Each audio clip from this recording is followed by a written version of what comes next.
Hi hello ನಮಸ್ತೆ ಮಿತ್ರರೇ, ಇತ್ತೀಚಿನ ದಿನಗಳಲ್ಲಿ ಬಹಳ ಸಮಸ್ಯೆ ಕೇಳಿಬರ್ತಾ ಇರೋದು, ನಿಮಗೆ ಕಾಣಿಸ್ಕೊಳ್ತಾ ಇರೋದು ಬಳ್ಳಿ ಜಾತಿ ಬೆಳೆಗಳಲ್ಲಿ, ಅದರಲ್ಲೂ ವಿಶೇಷವಾಗಿ ಹೀರೆಕಾಯಿ ಬೆಳೆಯಲ್ಲಿ ತುಂಬ ಪೀಚುಗಳು ಡ್ರಾಪ್ ಆಗ್ತಾಯಿದೆ.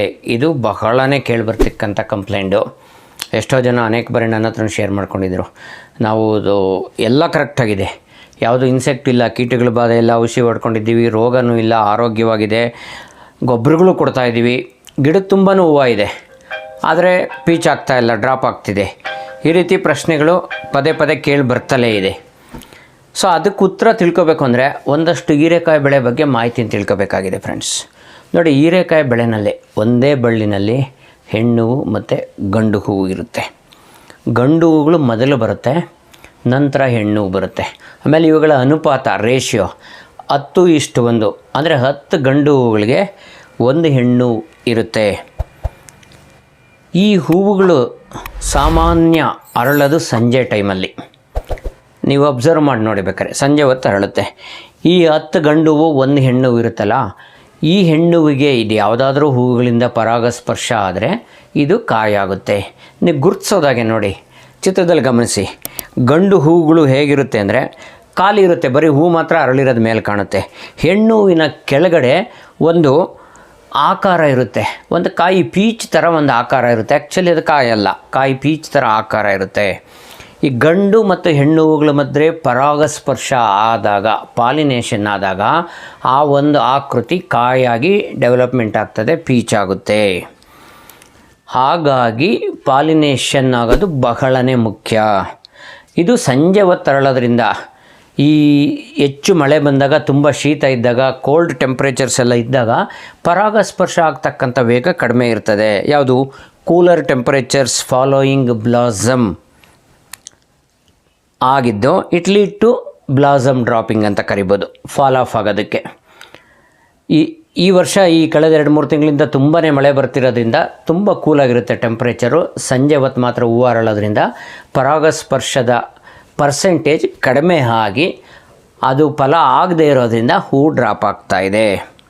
ಜೊತೆಗೆ ಇನ್ನೊಂದು, ಈ ಪರಾಗಸ್ಪರ್ಶ ಆಗಲಿಕ್ಕೆ ಜೇನುಹುಳುಗಳಾಗಿರ್ಬೋದು, ಬೇರೆ ಚಿಟ್ಟೆಗಳಾಗಿರ್ಬೋದು, ಇನ್ನಿತರ ಕೀಟಗಳ ಅಗತ್ಯ ಇರ್ತದೆ.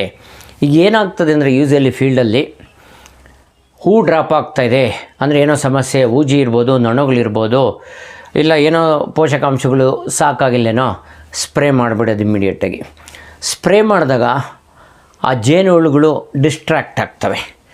ಸೊ ಅಲ್ಲಿ ಪರಾಗಸ್ಪರ್ಶ ಆಗ್ತಕ್ಕಂಥದ್ದಕ್ಕೆ ಒಂದಷ್ಟು ನಾವು ತೊಂದರೆ ಉಂಟು ಮಾಡ್ದಂಗೆ ಆಗುತ್ತೆ. ಆ ಕಾರಣದಿಂದಲೂ ಪೀಚು ಡ್ರಾಪ್ ಆಗೋ ಸಾಧ್ಯತೆ ಇರ್ತದೆ. ಆಮೇಲೆ ಇನ್ಸಫಿಷಿಯೆಂಟ್ ಲೈಟ್ ಅಂದರೆ ಸೂರ್ಯನ ಬಿಸಿಲು ಇರುತ್ತಲ್ಲ, ಇದು ಕಡಿಮೆ ಆದಾಗ, ಟೂ ಮಚ್ ಜಾಸ್ತಿ ಆದಾಗಲೂ ಅಷ್ಟೇ, ಕಡಿಮೆ ಆದಾಗಲೂ ಅಷ್ಟೇ, ಈ ಪರಾಗಸ್ಪರ್ಶದ ಪರ್ಸೆಂಟೇಜ್ ಕಡಿಮೆ ಆಗುತ್ತೆ. ಹೀಗಾಗಿ ಪೀಚು ಡ್ರಾಪ್ ಆಗ್ತದೆ. ಇನ್ನು ಅನೇಕ ಬಾರಿ ಹೂವುಗಳಲ್ಲಿ ತ್ರಿಪ್ಸು ಸೇರಿಕೊಂಡಾಗ, ಆ ಬಡ್ಸಲ್ಲಿ ಆ ಮೊಗ್ಗೇನು ಬರುತ್ತೆ ಅದರಲ್ಲಿ, ಅಥವಾ ಹೂಗಳಲ್ಲಿ ತ್ರಿಪ್ಸು, ಈ ಥರದ ರಸ ಇರುವ ಕೀಟಗಳು ಸೇರಿಕೊಂಡಾಗಲೂ ಡ್ರಾಪ್ ಆಗೋ ಚಾನ್ಸಸ್ ಇರ್ತದೆ. ನೋಡಿ, ಈ ಕಾರಣಗಳಲ್ಲಿ ಯಾವ ಕಾರಣ ಇರ್ಬೋದು ಅನ್ನೋದನ್ನು ಮನಗಂಡು ನಾವು ಅದನ್ನು ಸೆಟ್ರೇಟ್ ಮಾಡ್ಕೋಬೇಕಾಗ್ತದೆ. ಆಮೇಲೆ ಯೂಸ್ವಲಿ ಮೊದಲು ಒಂದು ಬಳ್ಳಿ ಬೆಳ್ಕೊಂಡು ಬರುತ್ತಲ್ಲ, ಅದರಲ್ಲಿ ಹೆಚ್ಚಿನ ಪರ್ಸೆಂಟೇಜ್ ಗಂಡು ಹೂವುಗಳು ಬರುತ್ತೆ, ಮೇಲ್ ಫ್ಲವರ್ಸ್. ನೀವು ಲ್ಯಾಟಿರಲ್ ಬ್ರ್ಯಾಂಚಸ್ ಬರೋದಕ್ಕೆ ನೀವು ಅದನ್ನು ಪ್ರಚೋದಿಸಿದಾಗ ಲ್ಯಾಟಿರಲ್ ಬ್ರಾಂಚಸ್ಸಲ್ಲಿ ಫೀಮೇಲ್ ಫ್ಲವರ್ಸ್ ಪರ್ಸೆಂಟೇಜ್ ಜಾಸ್ತಿ ಬರುತ್ತೆ. ಆವಾಗ ನಿಮಗೆ ಪರಾಗಸ್ಪರ್ಶ ಜಾಸ್ತಿಯಾಗಿ ಕಾಯಿಗಳ ಕಟ್ಟುವಿಕೆನೂ ಇಂಪ್ರೂವ್ ಆಗುತ್ತೆ ಫ್ರೆಂಡ್ಸ್. ಸೊ ಇಷ್ಟು ಕಾರಣ. ಪೀಚ್ ಡ್ರಾಪ್ ಆಯಿತು ಅಂದ ತಕ್ಷಣ ಅದು ಯಾವುದೋ ಒಂದು ರೋಗ ಬಾಧೆ ಇರ್ಬೋದು, ಕೀಟ ಬಾಧೆ ಇರ್ಬೋದು ಅಂತ ಮತ್ತೆ ಪದೇ ಪದೇ ಔಷಧಿ ಸಿಂಪರಣೆ ಮಾಡೋಕ್ಕೆ ಹೋಗಿ ಪರಾಗಸ್ಪರ್ಶಕ್ಕೆ ತೊಂದರೆ ಮಾಡೋದ್ರಿಂದ ಆ ಡ್ರಾಪ್ ಆಗೋದು ಹಾಗೆ ಕಂಟಿನ್ಯೂ ಆಗ್ತಾಯಿದೆ, ಬಿಟ್ಟರೆ ಬೇರೆ ಕಾರಣ ಇಲ್ಲ.